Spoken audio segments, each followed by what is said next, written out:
Hey everyone, it's Maximilian, and most of you have noticed that I haven't put a video up for about a week now. Well, remember that time I told you guys that, life and school are probably going to catch up with me at some point and start nipping at my heels? Well, guess what? It happened. Go figure. When you least expect it, life just sneaks up on you, throws you a couple curveballs, and before you know it, you're behind everything.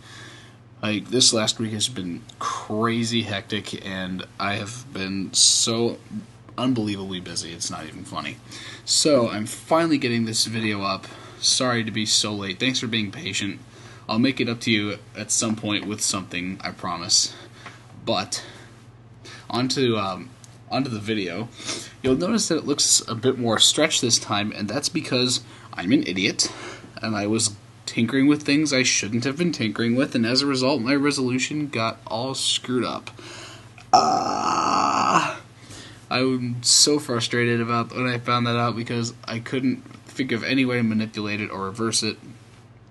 So, my apologies. We're going to hopefully fix this for the next video.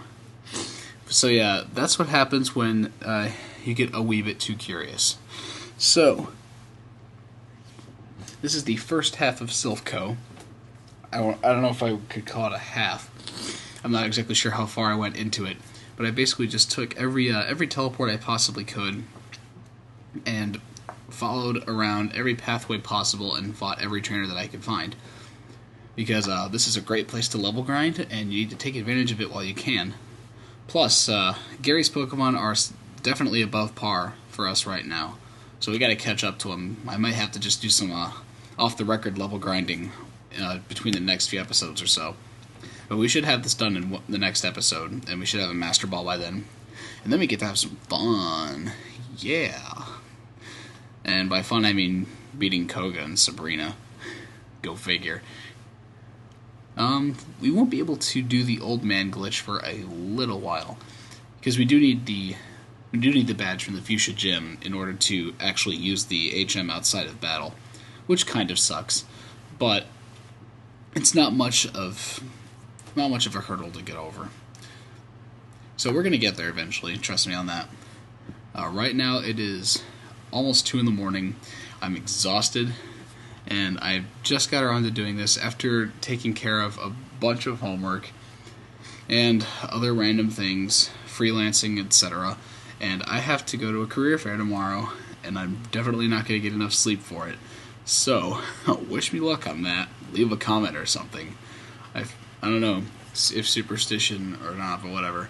Leave a comment. Hopefully the more people that comment, the better I feel tomorrow. Something like that. I don't know.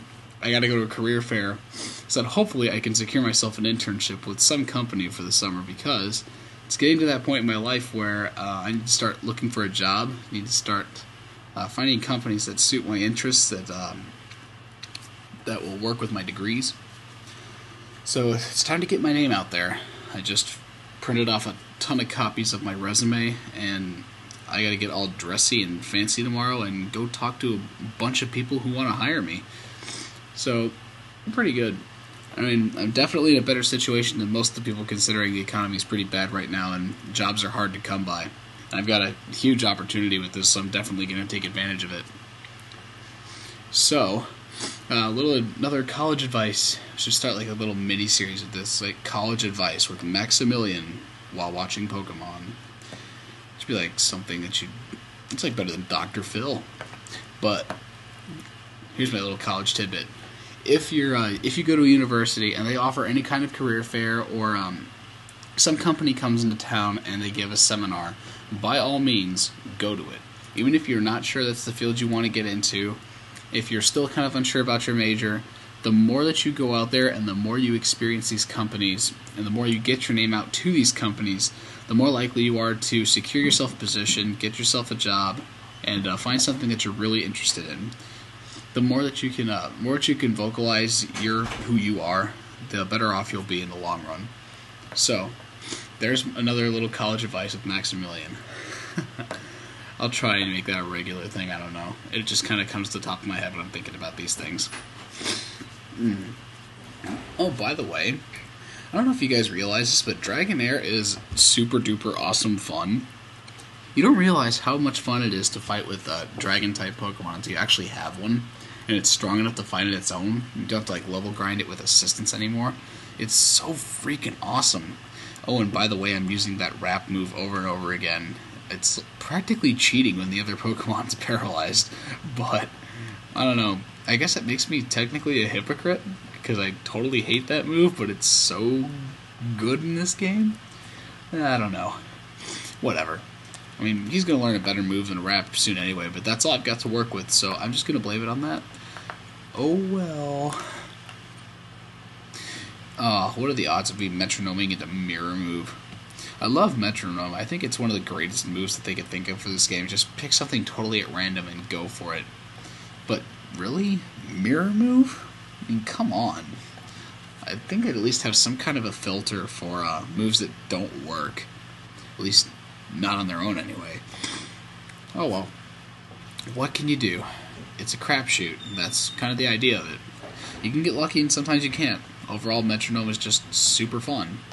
So I figured I'd give it a try, but it's just terribly inconsistent, so I'm just going to stick with Mew's other moves until he can learn Psychic, which is in another 10 levels. Unfortunate, I know. Another thing about having fun Pokemon to fight with, something that's diverse and you don't really get to experience, Haunter is awesome, because, like, nothing that these random cronies from Rocket or any other of the people in the game, or the Pokemon that these guys have, will have moves that can affect it, generally speaking. For some reason, Sonic Boom affects Haunter, even though it's a normal type move. I don't know, I guess it has to do something with those special moves that always do a constant amount of damage, and it's not based on multipliers or anything. But the fact that normal-type moves don't affect him is so awesome, because the majority of moves that these trainers know in the game are normal-type. They don't typecast, which is awesome. So awesome. It's like putting up a brick wall in front of them. They cannot do anything against it. So, if you do get the opportunity to grab yourself a Haunter, by all means do so. They are just great for ripping apart giant buildings like these full of random people who have terrible Pokemon. So is Alakazam, by the way, because for whatever reason, it seems like every other trainer in this game has some poison-type Pokemon.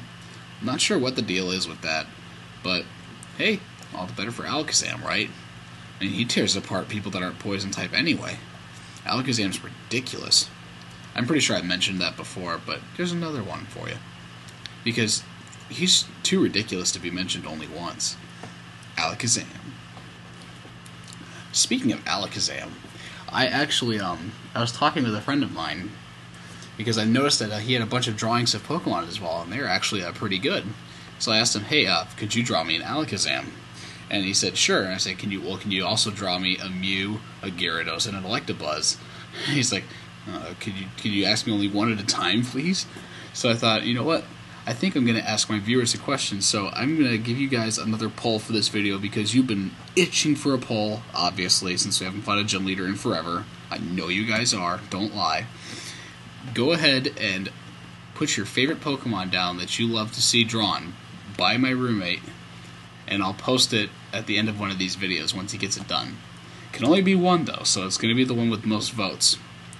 And only vote once, don't spam with a bunch of different Pokemon, because we don't want to kill him with this. So, pick your favorite Pokemon, and whichever Pokemon gets the most votes, I will have him draw and post it up at the end of another video, and it'll be sweet. Because right now, I think he's got the initial starter Pokemon and all of their evolutions, and Jolteon. I don't know where the Jolteon came from. I think somebody actually asked him to do that one. And then, like, these are actually really good. He doesn't trace either. They're all freehand. So it's remarkable quality for a freehand artist. Like, I don't know about you guys, but, like, if you're not one of those people who are just very adept with art, you're not exactly going to be able to draw very well. So I guess it makes it easier to appreciate something like that, even if it is kind of simple. That's just how I feel about it, because I think they're cool. Not too many people I know can draw Pokemon, or just draw, for that matter. It's kind of a very peculiar skill nowadays. Let's see. This is the point where I'm drawing a blank because my mind is just telling my body to turn off, shut down, go to bed, and I can't pull anything else off the top of my head to talk about. Most likely because I haven't done a video in a week either. I'm just losing everything. I'm just not sure what exactly I want to say.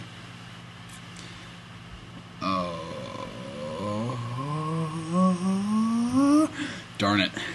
I was trying to pull a thought out of the top of my head. Don't you hate that?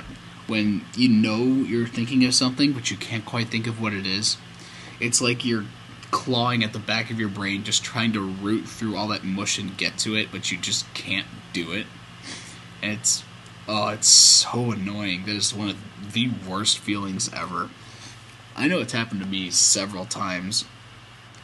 And this, like, especially when you're on the spot with somebody and you just gotta tell them about something and you can't do it because you can't remember what it is you're going to tell them about that was so important. Oh, I hate that so freaking much. That's basically what's happening to me right now. I was like, oh, I know there's something good in there. I gotta pull it out, but I can't do it. Oh, whatever. What can you do? Oh, my gosh, it is so late. I don't know how many times I'm going to keep bringing this up, but I'm going to quote it again. The things I do for you people. I love you guys so much.